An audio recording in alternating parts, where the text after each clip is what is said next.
I've worked in gender and sexual diversity positions for a number of years. I've gained a lot of knowledge about what kinds of experiences come up for people in different scenarios and what kind of language will matter about how to talk about something. When I started my PhD, I needed to assemble my team. Given the nature of the work that I wanted to do, it was really important to me to have people that I trusted. Dylan and I had collaborated on Creative Futures, which is both a linear and a 360 film companion piece that's about 3 trans youth exploring their futures through creative art in virtual reality. Dylan and John and I also collaborated on an experience called LGBTQ Narratives in Virtual Reality, which is an app that I made all of the assets for using Medium. What keeps us all working on projects together is that we have 2 core values. We're learning and growing, and we feel valued and cared for. Dylan's major qualities: organization, leadership, creativity. Dylan is very, very good about giving specific feedback, and that is extremely helpful as a creative. What I find so amazing about Scout is that she's not only incredible at the technical aspects, she's also incredibly artistic, driven, and passionate. John, he's not afraid of any challenge in terms of trying to figure out a way to make things work.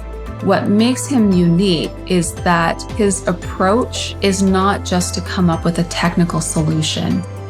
If someone has made something, we're always so excited to see the creative potential. So I've really enjoyed working with both Dylan and John.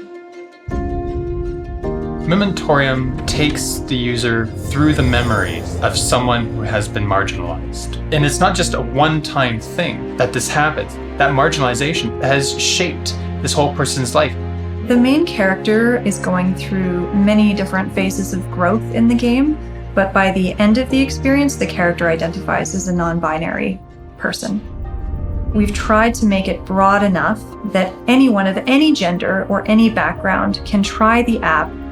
The game presents lots of different ways to react to someone's experience so that people can pick something that resonates with them.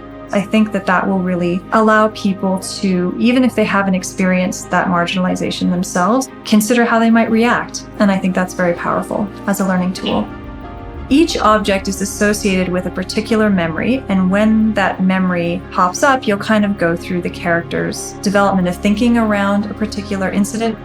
At one point, the character is staying up late and working on websites in the early days of HTML coding and really, really enjoying that, but at the same time experiencing a lot of difficulty in a classroom surrounded by cis men who are not respectful of that character's interest in coding and in computers.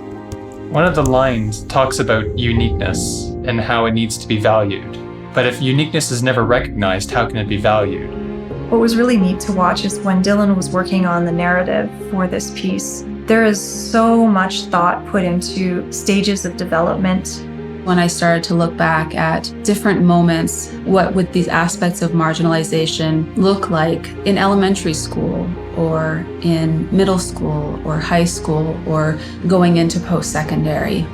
I use the framework of narrative therapy to guide the writing. So we all sort of story our lives. It's how we make sense of what we're going through. And that story is the thing that we carry with us. And this is where this idea of restorying comes from. It's a way to take a story that was formative and important to us, but in a new way that opens up additional ways for us to hold that story and move forward with it. We're all learning and we're all trying to improve how we use VR. I'm extremely excited about what's possible, and we're all doing our best to make something that's powerful in terms of creating empathy and helping people learn. Adversity doesn't create stronger people. It just eliminates those who can't progress any forward. It's not so simple as that person being stronger. It's not so simple as that person being tougher and shrugging it off or educating a person who just is naive. This is something that we all need to work at. and that we all have a place in doing something about, and that little actions can go a long way. I would really like to see Mementorium be part of a curriculum for teachers. I think they're in a position to have a great amount of influence on youth, and I hope that it can help them to see how they support their students, how they shape the curriculum, and how they encourage students to be supportive of one another as well, can really have a great impact.